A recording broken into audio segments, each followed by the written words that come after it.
Jesús, encomendamos a tu gracia este tipo de enseñanza. No hay nadie más que tú, el que nos pueda abrir los ojos para ver las cosas que están escritas aquí, Señor. Te pedimos que tú también nos hables al corazón y que nos ayudes a identificarnos con este capítulo que, Señor, es algo que es muy importante para tu pueblo, y te pedimos para que nos hables también esta noche a nosotros, tu iglesia, y que tu palabra sea desenvuelta delante de nuestros ojos. Danos oídos para oír, ojos para ver, Señor, un corazón para recibir, y te lo pedimos en el nombre de Jesús. Amén. Bien, te platico que el capítulo 40 al 48 es la quinta sección del libro, que habla acerca de una alabanza renovada en esta última sección. Ajá. Y vamos a estar hablando de ya la última parte de la profecía del libro de Ezequiel. Entonces ya estamos a unos pocos pasos de terminar el libro de Ezequiel. ¿Y sabes cuál sigue?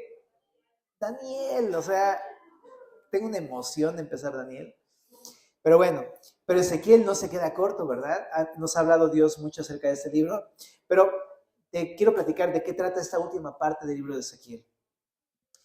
Esto está en el contexto de la disciplina del pueblo de Israel, cómo ellos desobedecieron a Dios, y entonces Dios permitió en su misericordia que fueran llevados cautivos a Babilonia, porque quería tratar con sus corazones, ¿no? Pero no quería destruirlos, ni tampoco quería desaparecer a su nación. Simplemente quería que ellos aprendieran a decidir a quién iban a servir, ¿no? Entonces, desde los profetas anteriores, Jeremías y Ezequiel, que van de la mano, les he estado hablando acerca de que Él quiere que se arrepintieran de su pecado, pero también que volvieran a Dios. Y Dios estaría con los brazos abiertos para recibirles y restaurarles. Esta última sección, de hecho desde la sección anterior del capítulo 33, estábamos hablando de cómo Dios quiere restaurar a su pueblo y les dio esperanza a través de varias cosas. Primero, diciéndoles que levantaría a un rey, un David, pero no es el rey David, sino es más bien el hijo de David, el descendiente de David, que es el Mesías prometido del linaje de David, ¿verdad? Que sería Jesucristo. Y a través de él, pues restauraría a su nación por completo. Pero también no solamente eso, les iba a dar un nuevo corazón, Ezequiel 36, ¿te acuerdas? Para que entonces pudieran aprender a amar a ese Mesías y obedecerlo y honrarlo de corazón. No fuera algo externo, sino que fuera algo del corazón. Y también nos habló mucho acerca de cómo iba a ser no solamente una esperanza al pueblo de Israel, sino también iba él a traer una restauración completa a su nación, pero también a todas las naciones. Y la semana pasada vimos esta profecía de Gog y Magog, que en cierta manera no simboliza, sino más bien nos habla de tiempos futuros, de cómo iba por fin a liberar a una nación de Israel en un futuro que está por venir todavía de manera completa, ¿verdad? Pero también junto con esta liberación del pueblo de Israel, ¿sabes? Nosotros hallamos en ese capítulo de Gog y Magog una esperanza de que no solamente Gog y Magog será destruida, sino en general toda la maldad de este mundo. Entonces ahí encontramos también una esperanza para nosotros el día de hoy, ¿no? Pero el día de hoy vamos a ver la última sección que habla acerca de la restauración, porque hasta ahorita está hablando solamente de promesas para el pueblo de Israel, de voy a venir contigo, te voy a restaurar, pero aquí en Ezequiel 40 ya empieza la restauración. Entonces vamos a leer en el verso número 1 este capítulo, y como es mucho de números y medidas, entonces vamos a leerlo completito. Son 49 versículos. Vamos para allá. Dice verso 1.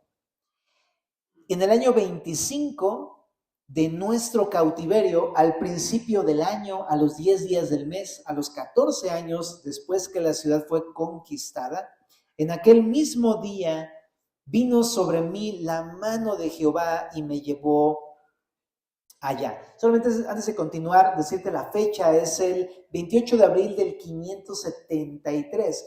Es decir, que el cautiverio babilónico terminó de suceder en la tercera deportación en el año 586. Estamos hablando que fue unos pocos años después. No es que Dios se tardó para dar esa profecía, sino que poco tiempo después, luego les dio esa profecía. Es como cuando te disciplinan, pero luego te dicen, pero tranqui, Dios va a hacer algo contigo, ¿no? Y tú, ¿en serio? pero ahorita no sé ni para dónde ir, o sea, estoy en el hoyo y me está diciendo que no me preocupe, que va a haber una esperanza, sí. Me gusta porque Dios es así, ¿no? Nos disciplina, nos corrige, pero también pronto nos da esperanza, porque no quiere que nosotros estemos abatidos, sumidos en el mismo hoyo de siempre, sino que sepamos que no siempre va a ser así y que confiemos en Él. Entonces, en el verso 2 continúa y dice, en visiones de Dios me llevó, ¿a dónde? A la tierra de Israel. Ajá. Y me puso sobre un monte muy alto sobre el cual había un edificio parecido a una gran ciudad hacia la parte sur. Y me llevó allí, y aquí un varón cuyo aspecto era como aspecto de ¿qué? De bronce, y tenía un cordel de lino en su mano y una caña de medir, y él estaba a la puerta. Es decir, era un varón que estaba encargado de la medición, de una medición. Tenía un cordel, una cuerda para medir y una vara de medir. Eran los instrumentos de medición de aquel entonces. Ahorita ya no, agarras un aparato así infrarrojo, un láser, y pum, ya te da la medida, ¿no? Pero en aquel tiempo no, lo hacían por cañas o por cordeles. Entonces era una especie como de arquitecto o algo así. Y no sabemos exactamente quién es, porque no se dice claramente, a lo mejor simplemente es un ángel, ¿no? Pero bueno, aquí en el verso 4 dice, y me habló aquel varón diciendo, hijo de hombre, mira con tus ojos y oye con tus oídos y pon en tu corazón a todas las cosas que te muestro para que yo te las mostrase, ha sido traído aquí. Cuenta todo lo que ves a la casa de Israel. Entonces, para empezar, dice que el propósito de la aparición de este ser, de este varón, es que Ezequiel supiera todas estas medidas que le va a dar este varón, ¿ok? Y que se lo transmitiera al pueblo de Israel. Entonces, ahí está el propósito de esta aparición. Dice así en el verso 5, la primera medición habla acerca de la puerta oriental. Entonces, dice aquí, y aquí un muro fuera de la casa, y la caña de medir que aquel varón tenía en la mano era de 6 codos a codo y palmo menor, y midió el espesor del muro. Son 3.20 metros de una caña y la altura de otra caña. O sea, una caña en todo ese pasaje equivale a 3.2 metros, ¿ok? Una caña. No pienses en una caña de las que se comen, es una regla de 3.2 metros. Dice en el verso 6, después vino la puerta que mira hacia el oriente y subió por sus gradas, o sea, por sus escalones, y midió un poste, o sea, el umbral de la puerta, la altura, pues. Dice, de una caña de ancho y el otro poste de otra caña de ancho. Esta puerta era de 3.20 metros de ancho de un lado y del otro. Dice verso 7, y cada cámara, esta palabra cámara, familia, se traduce en la NTV como cuarto de vigilancia, o sea, estamos hablando de una puerta y junto a la puerta tenía unos cuartos de vigilancia. Y dice, tenía una caña de largo y una caña de ancho, o sea, 3.20 por 3.20 de medida, estos cuartitos de vigilancia. Y dice, había 5 codos de ancho, o sea, 2.7 metros de ancho entre las cámaras. Y cada poste de la puerta, junto a la entrada de la puerta, por dentro una caña. ¿Ok? Verso 8. Midió asimismo la entrada de la puerta por dentro, una caña. Estamos aquí hablando en este verso número 8, para que no nos hagamos demasiadas pelotas, está hablando de una primera puerta y ahorita en el verso 10 va a hablar de una segunda puerta, ¿ok? Pero las dos son puertas que dan al oriente. Ahorita te voy a poner bueno, te voy a hacer el favor de poner un esquema y va a ser mucho más sencillo de entenderlo, pero vamos a seguir el recorrido. Dice, midió asimismo la entrada de la puerta por dentro de una caña, o sea, también esta puerta es de 3.2 metros. Verso 9, midió luego la entrada del portal de 8 codos y sus postes de 2 codos, y la puerta del portal estaba por el lado de adentro. O sea, esta puerta medía 4.20 por 1.10. Y si la puerta oriental tenía 3 cámaras a cada lado, las 3 de una medida, también de una medida de los portales a cada lado, o sea, eran de igual medida. Verso 11, midió el ancho de la entrada de la puerta de 10 codos y la longitud del portal de 13 codos. O sea, había una puerta más grande enfrente de esta que medía 5.3 por 6.9 metros. Era una puertota mucho más grande que la primera que vimos en el verso número 8. Y dice ahí adelante en el verso número 12, el espacio delante de las cámaras era de un codo a un lado y de otro codo al otro lado, y cada cámara tenía 6 codos por un lado y 6 codos por el otro. Dice que delante de estas cámaras o de esos cuartos de vigilancia había una bardita chiquita por dentro, y dice que esa bardita medía 3.2 metros medía 53 metros. Ay, perdón. Dice que el espacio adelante de las cámaras era de codo a un lado, o sea, 0.53 metros, medio metro. Era una bardita chiquitita, ¿ok? Ahorita te voy a decir cuál es. Y dice que cada cámara tenía 6 codos por un lado y 6 codos por el otro. Está reforzando la medida de esa cámara, 3.2 metros. Verso 13.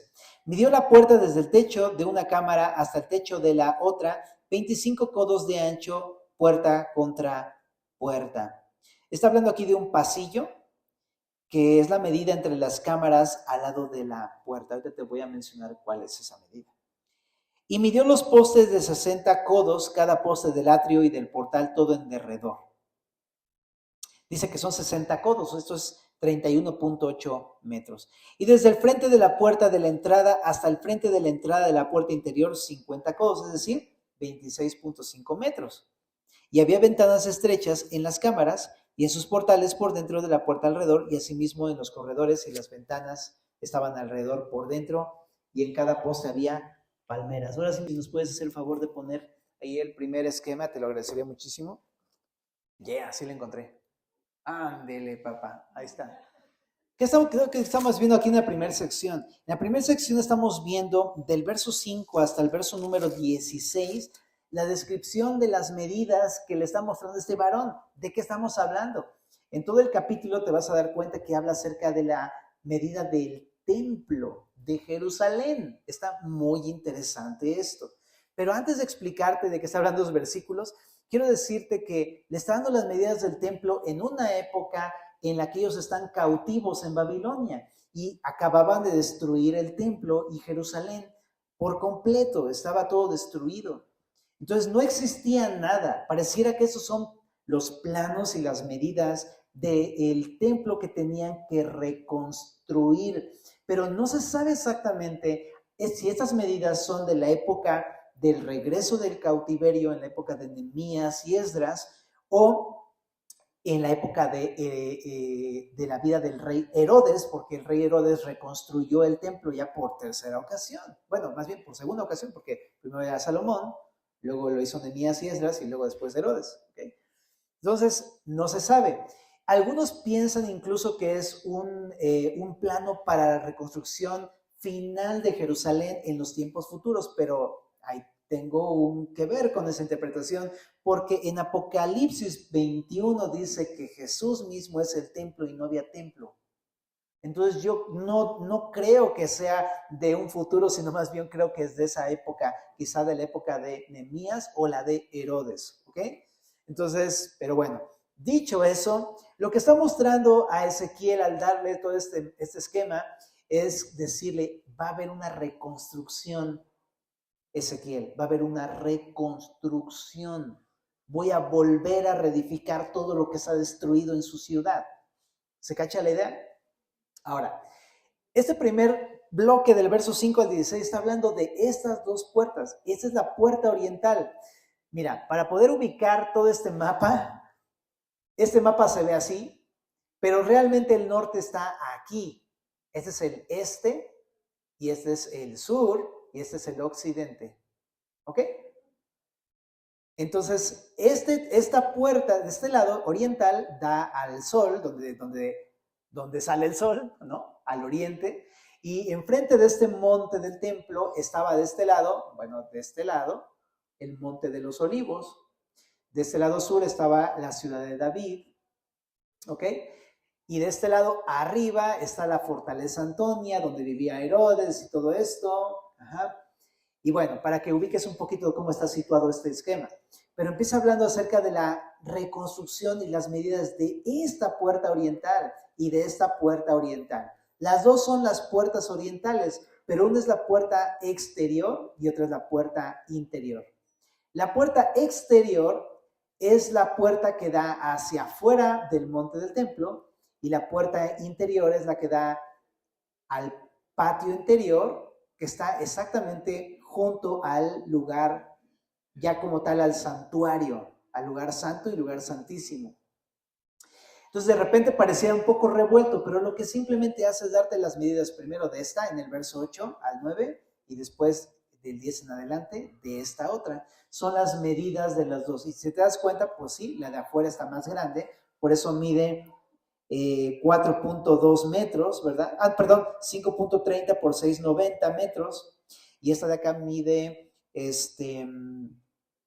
dice aquí, en el verso número 8, la entrada de la puerta por dentro, una caña, 3.2 metros, ¿ok? Entonces está mucho más chica esta que esta, ¿vale? Pero bueno, si te quieres clavar con las medidas, puedes hacerlo, pero no lo vamos a hacer aquí, ¿verdad? Y también te da las medidas no solamente de las puertas, sino que también te da las medidas de los, las como antesalas, digamos. O sea, tenía una puertita, pero también tiene un como pequeño techo aquí, como parte de esta entrada. Entonces, son las medidas de esa antesala y de la puerta y todo eso. Y también da unas medidas acerca de unos cuartitos que están aquí contiguos, ¿ok? Que son como cámaras de vigilancia, que son, ahí les llaman las cámaras nada más, son cuartos de vigilancia, ¿ok? Y en el verso número 13 parece indicar una medida aquí como un poco más extensa, como de la primera cámara de este lado a la primera cámara de este lado, por eso es un poco más extensa. Pero te digo, es un poco complicado estar estudiando y tratando de entender qué medida está diciendo, ¿ok? Pero entonces, el punto es que son las medidas de esas dos puertas orientales. ¿Hasta aquí cómo vamos? ¿Sí? ¿Se entiende? Ok. En el verso 17 al 23, leamos, va a seguir ahora con la descripción del atrio exterior. Dice el verso 17, me llevó luego al atrio exterior, y aquí había cámaras y estaba enlosado todo en derredor, 30 cámaras alrededor de aquel atrio. El enlosado a los lados de las puertas, en proporción a la longitud de los portales, era el enlosado más bajo. Y midió la anchura desde el frente de la puerta de abajo hasta el frente del atrio interior por fuera, de 100 codos hacia el oriente y el norte. Ok, vamos a poner otra vez el esquema para no perdernos. Ajá. Pero está hablando acerca del atrio exterior. El atrio exterior es este gran patio que está aquí. Es el patio exterior.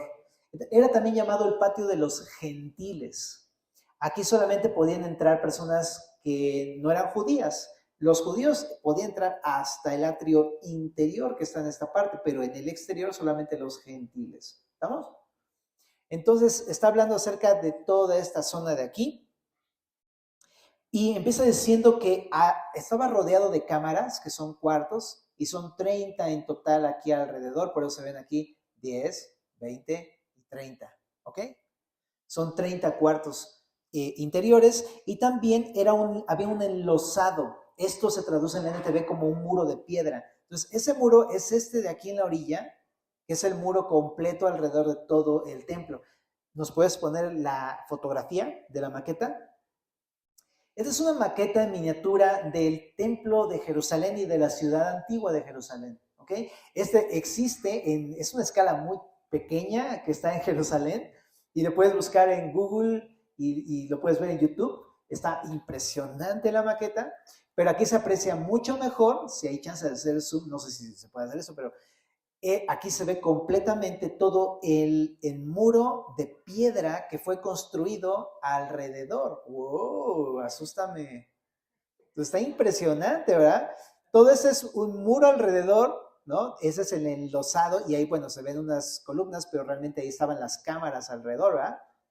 Bueno, muchas gracias. Entonces, ahora lo que está diciendo también es que estaba explicando la distancia entre las cámaras, ¿no? La distancia entre, ¿cómo se llama? Dice aquí la proporción del enlosado, que se proporciona a la longitud de los portales, o sea, es de la misma altura que las puertas, pues, a eso se refiere. Y Y también dice que midió la anchura desde el frente de la puerta de abajo hasta el frente del atrio interior por fuera, de 100 codos hacia el oriente y el norte. Lo que está explicando, si nos puedes poner otra vez el esquema, es la distancia entre esta puerta y esta puerta. 53 metros de longitud. Entonces, si te das cuenta, está bastante grande. Algunos piensan, aquí se ve la proporción, es más o menos del doble de una cancha de fútbol. Estamos hablando como de unos 136 metros de largo aproximadamente desde acá hasta acá. Entonces, de aquí a aquí hay 53 metros. Es todo un pasillo. De hecho, aquí no se ve, pero había un pasillo. Entonces, eso es de lo que habla el verso número 19. Y vamos a continuar con el verso número 20, ¿va? Habla de la puerta norte, ¿no? Entonces, la puerta norte, perdón, me dice cambiar la imagen. La puerta norte es esta de acá, ¿va? Es la puerta norte. Y veo una puerta norte del lado externo y una puerta norte en el atrio interior. Pero vamos a ver qué nos dice aquí en el verso 20. Y de la puerta que estaba hacia el norte, en el atrio que dice exterior, habla de la puerta de afuera, midió su longitud y su anchura. Sus cámaras eran 3 de un lado y 3 del otro, y sus postes y sus arcos eran como la medida de la puerta primera, o sea, son iguales que en la oriental, es lo que está diciendo. 50 codos de longitud y 25 de ancho. Y está hablando acerca de las dimensiones del muro de cada lado de la puerta oriental, son exactamente iguales a las dimensiones del muro de a los lados de la puerta del norte. Dice, y sus ventanas y sus arcos y sus palmeras eran conforme a la medida de la puerta que estaba hacia el oriente, y se subía a ella por 7 gradas, y delante de ella estaban sus arcos. La puerta del atrio interior estaba enfrente de la puerta hacia el norte y así al oriente, y midió de puerta a puerta 100 codos. Entonces lo que está explicando es lo mismo, muy parecido. Aquí había 53 metros y aquí también había 53, y las medidas de estas puertas eran exactamente iguales a las de estas, y los muros de este lado y de este lado eran exactamente el tamaño de estos dos muros de acá. Está diciendo simplemente que es una copia de ese lado. Verso 24, vamos a la siguiente puerta, la puerta sur. Me llevó después hacia el sur, y he aquí una puerta hacia el sur, y midió sus portales y sus arcos conforme a estas medidas, y tenía sus ventanas y sus arcos alrededor como las otras ventanas. La longitud era de 50 codos y el ancho de 25 codos. Sus gradas eran de 7 peldaños con sus arcos delante de ellas, y tenía palmeras, una de un lado y otra del otro lado en sus postes. Había también puerta hacia el sur del atrio interior, y midió de puerta a puerta hacia el sur 100 codos. Fotocopia, familia. Verso 28 dice, me llevó después en el atrio de adentro a la puerta del sur. Ok, aquí hay otra parte. Esa es la parte del atrio interior. Dice, y midió la puerta del sur conforme a estas medidas. Sus cámaras y sus postes y sus arcos eran conforme a esas medidas, y tenía sus ventanas y sus arcos alrededor. La longitud era de 50 codos y de 25 codos de ancho. Los arcos alrededor eran de 25 codos de largo y 5 codos de ancho.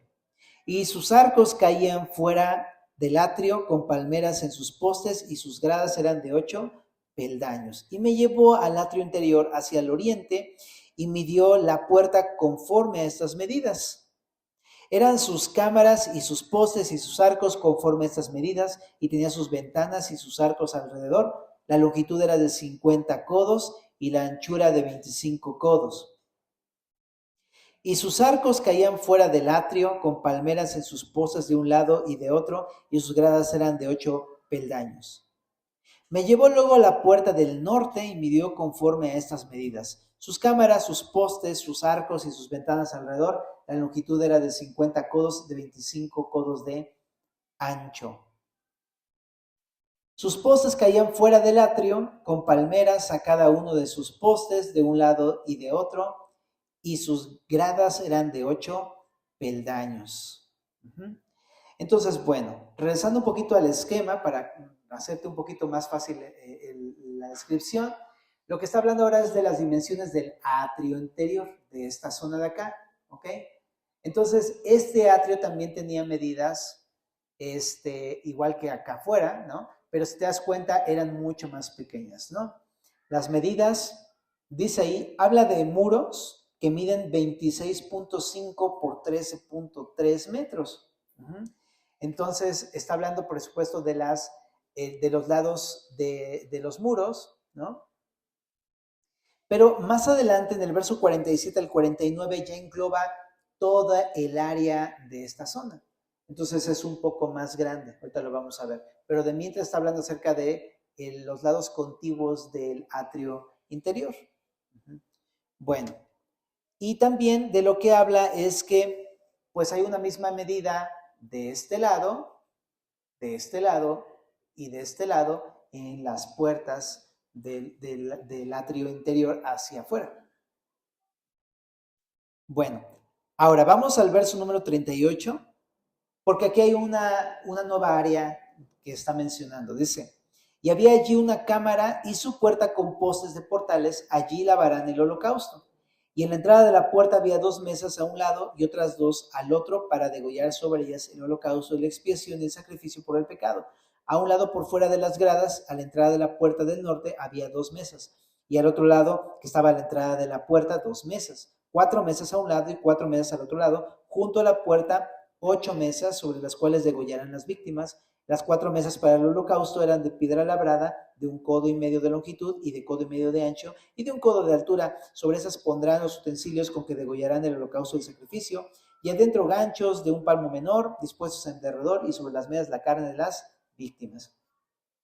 Esta sección habla acerca de una habitación para preparar los sacrificios, y esta sección estaba precisamente en el atrio interior, de este lado hacia el sur y de este lado hacia el norte. Aquí había 4 mesas y aquí había 4,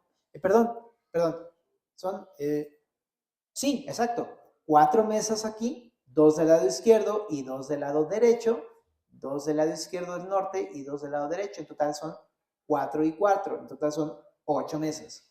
¿Ok? Si nos puedes poner la fotito del mero. Si puede hacerle zoom todavía estaría impresionante. Aquí se ve todavía mucho mejor. No sé si alcanza a ver allá abajito, pero es esta zona de acá, ¿ok? Entonces en esta zona de acá había la entrada del sur y la entrada del norte, ¿ok? Entonces cuando entraban con los sacrificios, aquí estaban 4 mesas y aquí 4 mesas. ¿Estamos? Está hablando precisamente de esos 2 lados. ¿Por qué? Porque allí adentro, en esta zona, está el altar de los sacrificios, donde se mataban las víctimas y se hacía la ofrenda, el holocausto y la expiación. Bueno, entonces ahí están las medidas, familia. Búscalo en NTV, porque la verdad si te digo medidas, a lo mejor ya a esa altura ya te veo así, ¿no? Ya, pero en el verso 44 dice, y fuera de la puerta interior, en el atrio de adentro que estaba al lado de la puerta del norte, estaban las cámaras de los cantores, de las cuales miraban hacia el sur. Una estaba al lado de la puerta del oriente, que miraba hacia el norte, y me dijo, esta cámara que mira hacia el sur es de los sacerdotes que hacen guardia en el templo, y la cámara que mira hacia el norte es de los sacerdotes que hacen guardia del altar. Estos son los hijos de Sadoc, los cuales son llamados de los hijos de Leví para ministrar a Jehová. Bueno, una vez más, si nos pones la foto, no el esquema, sino la foto, te lo agradecería mucho. Y si nos haces zoom, todavía mejor. Ok. Entonces aquí estamos, mira, te decía que aquí están las mesas, pero aquí había unos cuartitos también. Había 2 cuartos de este lado y 2 cuartos de este lado. Ese es de los que habla en esta sección. 2 miraban al norte y 2 miraban al sur, ¿ok? Entonces, esos son los cuartos donde vivían los sacerdotes que guardaban el templo y el altar. Ahí estaban, son los hijos de Sadoc, que son de la familia de Leví. Y vamos a la última sección, familia. El verso 47 habla ya en total, en resumen, de la medida del atrio interior y del santuario, que es toda esta zona de acá, ¿estamos?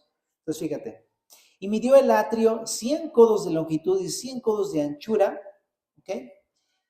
Era cuadrado y el altar estaba delante de la casa. y me llevó al pórtico del templo y midió cada poste del pórtico 5 codos de un lado y 5 codos de otro lado, la anchura de la puerta 3 codos de un lado y 3 codos del otro, la longitud del pórtico 20 codos y el ancho 11 codos, al cual subían por gradas, y había columnas junto a los postes, una de un lado y otra de otro. Aquí lo que hace ahora son las medidas, no solamente ya del atrio interior, sino hace las medidas ya como tal de el atrio, pero junto con todo le llama aquí ¿cómo se llama? El pórtico del templo, pero hace referencia precisamente al santuario. Cuando habla aquí en esta sección del templo es del santuario. Entonces lo une y en total son 53 metros de longitud de este costado. Entonces, si te das cuenta, está grandecito todo el lugar del templo. Bueno, y ya terminamos la lectura, ¿ok? Entonces, ya, relax. Pero estaba como interesante más o menos situar esas cosas para que más o menos tuviéramos una idea de lo que le está mostrando Ezequiel. Ahora, yo sé que no nos encanta muchas veces estar estudiando números y medidas, es un poco complicado, pero no creo que sea para nosotros exactamente sabernos todas las medidas y todo, porque te digo, creo que esto no está hablando de algo futuro, sino está hablando de algo que en esa época necesitaban para la reconstrucción cuando regresaban del cautiverio babilónico, ¿ok? E incluso Herodes mismo, pues se encargó de la reconstrucción del templo, entonces yo creo que fue para esa época. Y te quisiera llevar precisamente a esa cita de Apocalipsis que te había comentado ahorita, ¿verdad? En el capítulo número 21, en el verso número 22, está hablando de la nueva Jerusalén, está hablando de después de que pasaron los cielos y la tierra, dice en el verso 22, y no vi en ella templo porque el Señor Dios Todopoderoso es el templo de ella y el Cordero. La ciudad no tiene necesidad de sol ni de luna que brillen en ella, porque la gloria de Dios la ilumina y el Cordero es su lumbrera. Entonces te das cuenta que es muy claro el texto en Apocalipsis que dice que no hay templo, que el templo es realmente Jesucristo. Entonces yo creo que esto no habla de una época futura. Es más, ni siquiera del milenio. ¿Sabes por qué? Porque no tiene sentido hacer un templo en el milenio cuando el sacrificio ya fue hecho. Jesús, el sacrificio, el Cordero de Dios ya fue inmolado. ¿Qué chiste tendría volver a hacer otra vez el altar de bronce y toda la liturgia de los sacerdotes? Entonces no tiene ningún sentido para esa época, ¿ok? Entonces no va a ser para esa época. Yo creo que más bien fue para el regreso del cautiverio babilónico. Entonces, dicho esto, ¿qué significado tiene el capítulo 40 en el relato de Ezequiel? Lo que está diciendo Dios es, ¿sabes? Estás en cautiverio en Babilonia, pero vas a regresar y se va a reconstruir y aquí están los planos, aquí están las medidas para que puedan hacerlo. Entonces, en cierta manera, esto implica, por supuesto, una obra divina, porque ellos no pueden salir del cautiverio a menos que Dios los traiga de vuelta. Pero cuando hayan regresado, implicaría, por supuesto, la participación del pueblo. ¿Y por qué te lo digo, familia? Porque esto lo vamos a aplicar a nuestras vidas el día de hoy. Cuando uno cometió una situación en la cual Dios está tratando con tu corazón y con tu vida, por supuesto, nosotros es difícil que podamos salir del lodo cenagoso de la desesperación en el que nos metimos. Es Dios el que nos tiene que sacar de ahí. Como a Pedro, ¿no? Que se hundió en el agua, Señor, sálvame. Ahí va otra vez Jesús y lo saca, ¿no? Igual, ¿quién puede salir de las aguas movedizas? No puedes, necesitas alguien que te saque de ahí. Ese es el Señor, ¿verdad?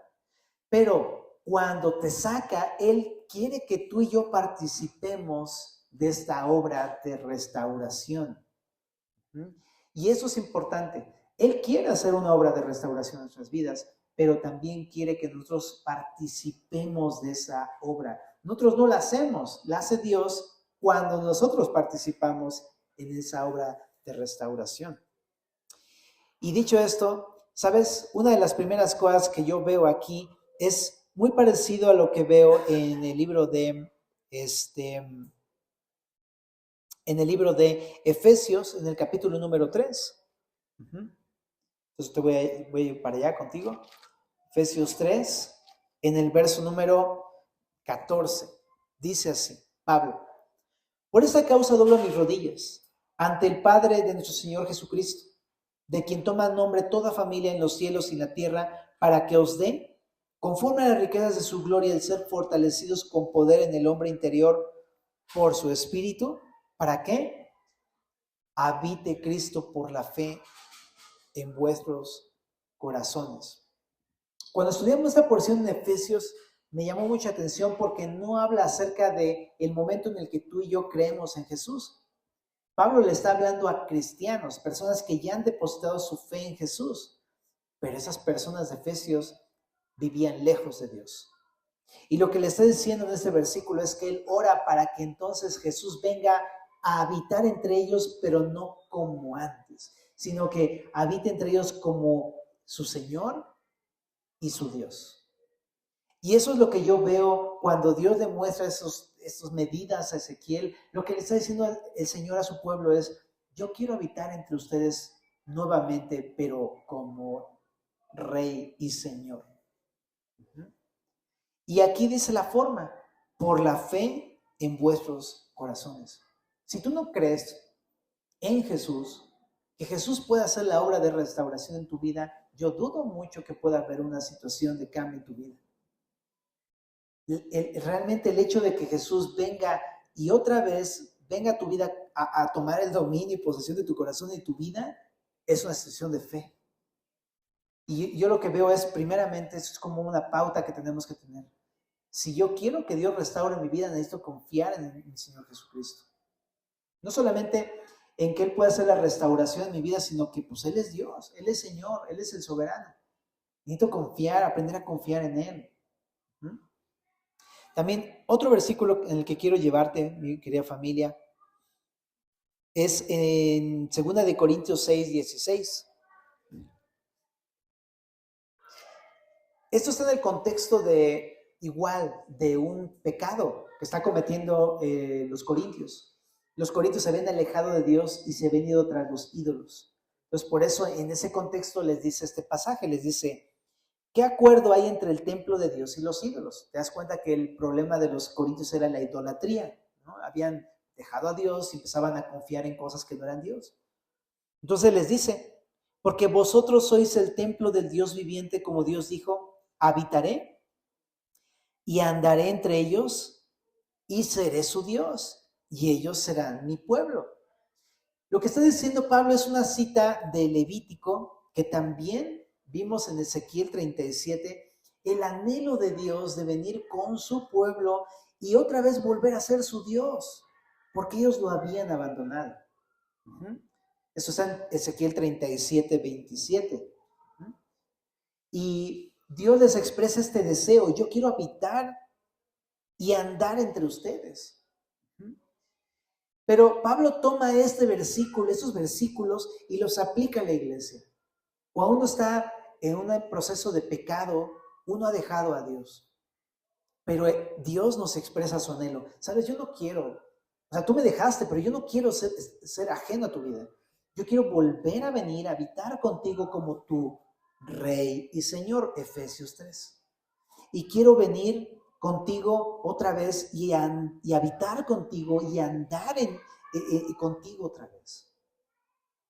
¿Y por qué te lo quiero decir? Porque de repente cuando uno está en pecado, uno cegado por la culpa y por la condenación, no piensa lo contrario. No, ya Dios ya no quiere nada conmigo, ¿no? Dios ya no quiere ni habitar conmigo a lo mejor, y a lo mejor ni siquiera quiere ya caminar conmigo. Pero es bien lindo el Señor porque nos dice: no, tanto quiero habitar como quiero andar otra vez contigo. Yo me acuerdo del Salmo 32.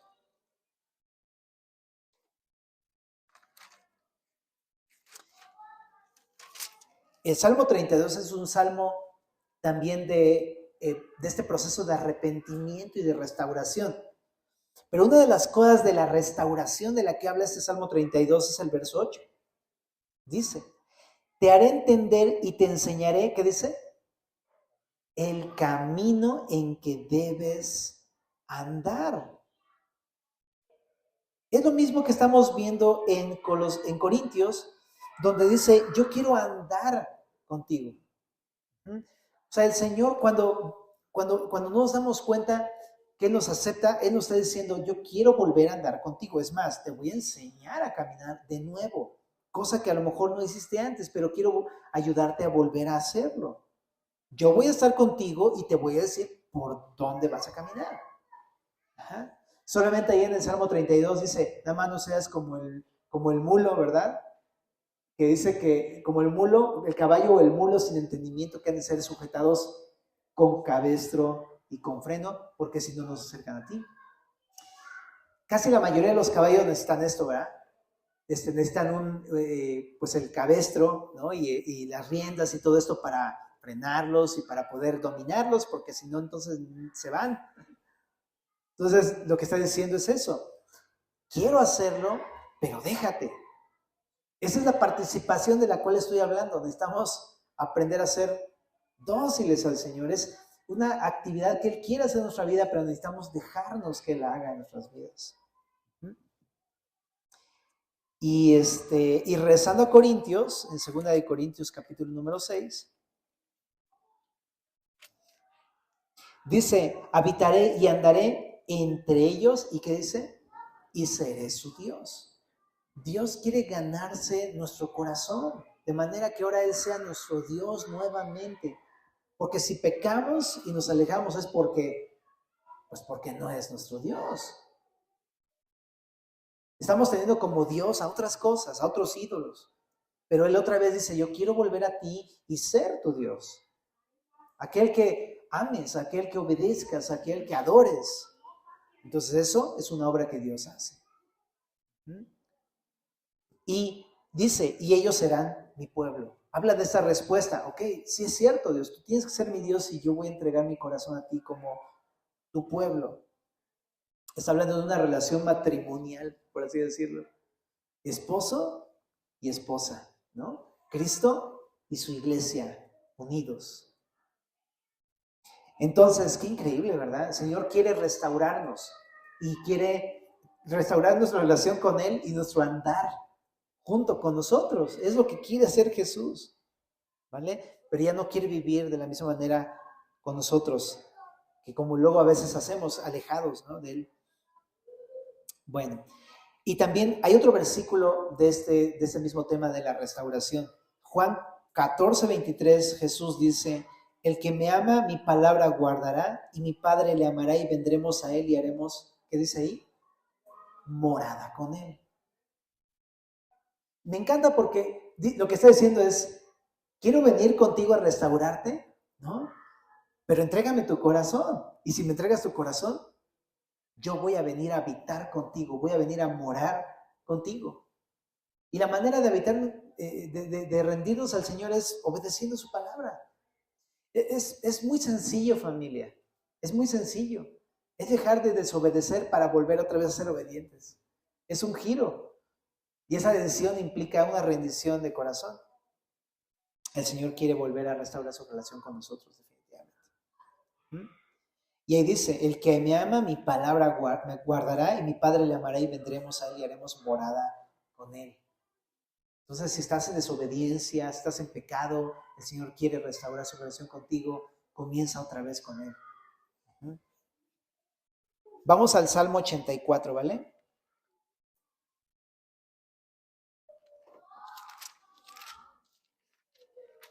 Dice, cuán amables son tus moradas, oh Jehová de los ejércitos. Anhela mi alma y aún ardientemente de hacer a los atrios de Jehová. Mi corazón y mi carne cantan al Dios vivo. Aún el gorrión halla casa y la golondrina nido para sí, donde ponga sus polluelos. Cerca de tus altares, oh Jehová de los ejércitos, Rey mío y Dios mío. Bienaventurados los que habitan, ¿en dónde? En tu casa. Perpetuamente te alabarán.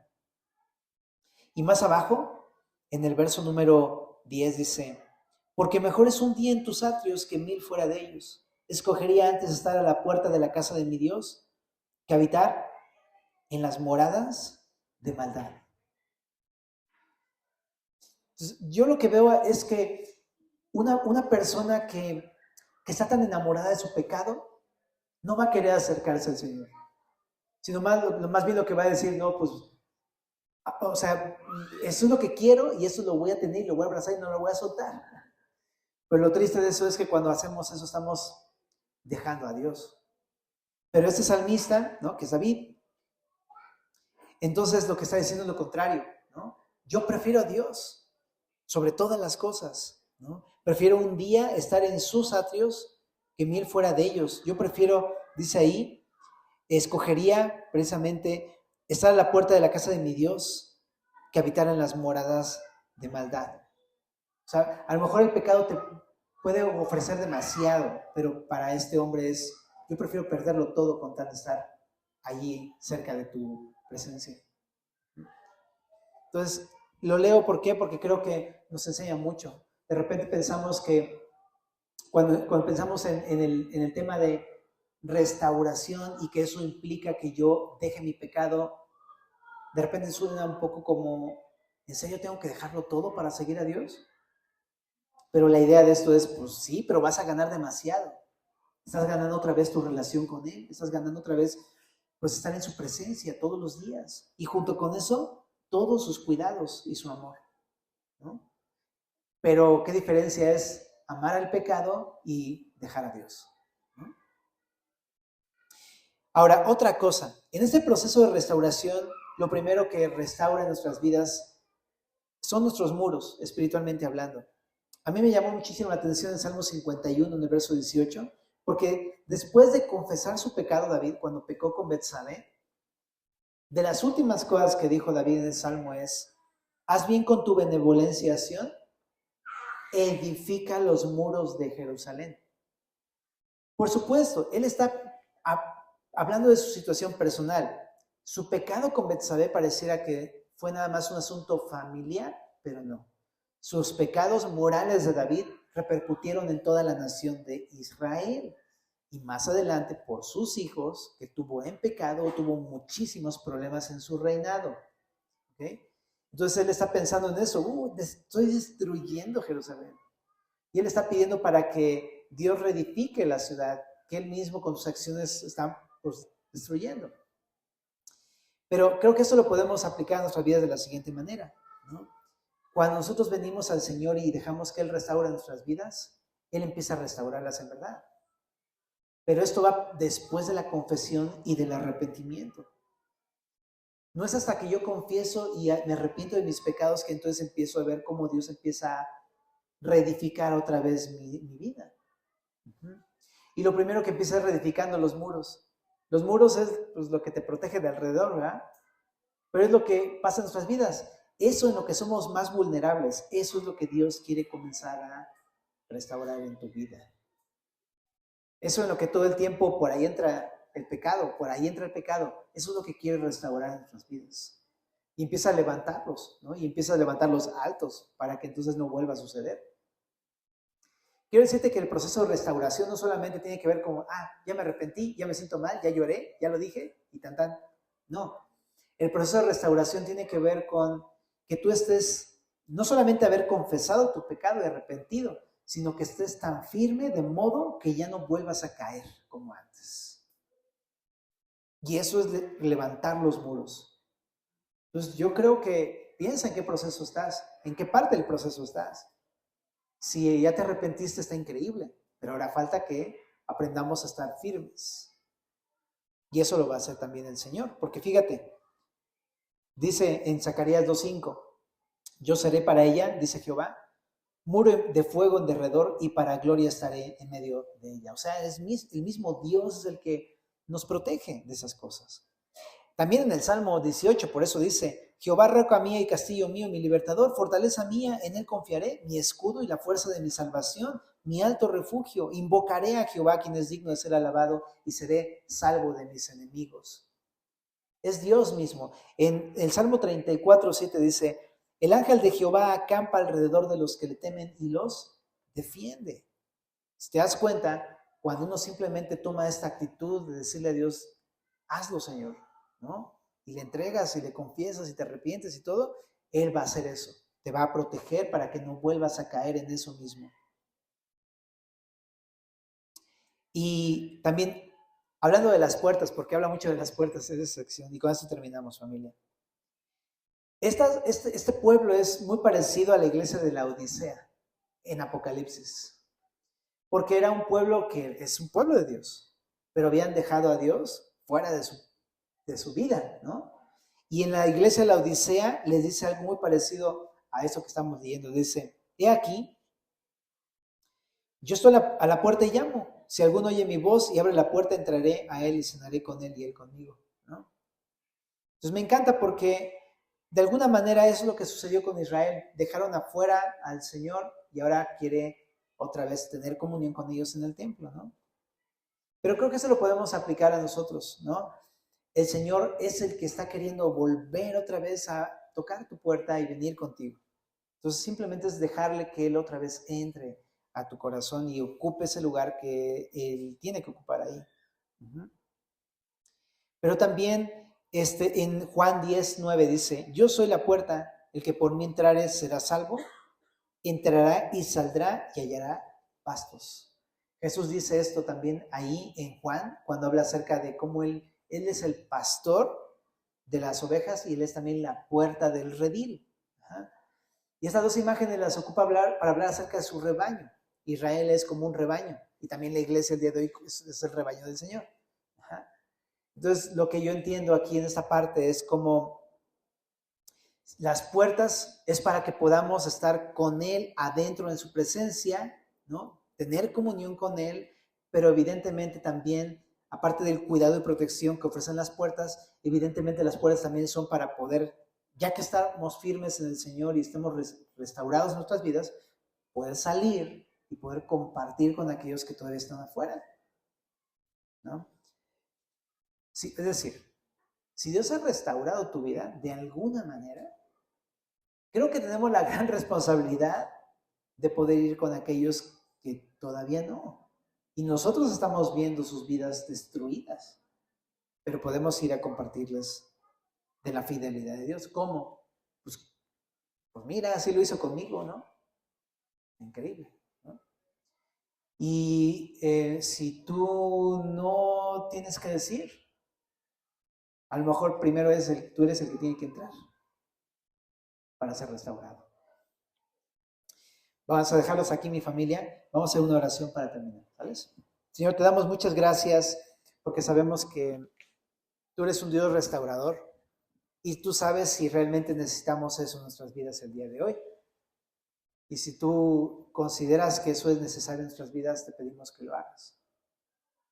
Si entre nosotros, Señor, hay alguno que esté necesitado de eso en su vida, en alguna área de su vida, Señor, te pido para que tú le levantes nuevamente, Señor. Le puedas ver cómo tú quieres tener otra vez esa comunión contigo, con ellos. Quieres tener esa comunión, quieres tener esa cercanía, quieres tener esa obra en sus vidas. Pero te pido para que nosotros juntos como tu pueblo podamos permitirte esta obra, Señor. Que ninguno de nosotros resista ante la obra que tú quieres hacer en nuestras vidas. Te lo pedimos, Señor. En nombre de Jesús.